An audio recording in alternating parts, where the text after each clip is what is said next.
श्रियकान्ताय कल्याणनिधये निधयेतिनाम् श्रीवेङ्कटनिवासाय श्रीनिवासाय मङ्गलम्। लक्ष्मी सविभ्रमालोकसुभ्रूविभ्रमचक्षुषे चक्षुषे सर्वलोकानां वेङ्कटेशाय मङ्गलम्। श्रीवेङ्कटाद्रिशृङ्गाग्रमङ्गलाभरणाङ्ग्रये मङ्गलानां निवासाय श्रीनिवासाय मङ्गलम्।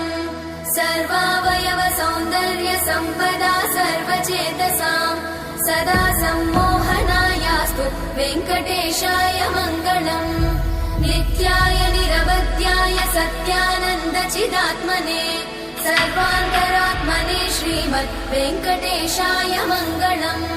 स्वतः सर्वविदे सर्वशक्तये सर्वशेषिने सुलभाय सुशीलाय वेङ्कटेशाय मङ्गलम्।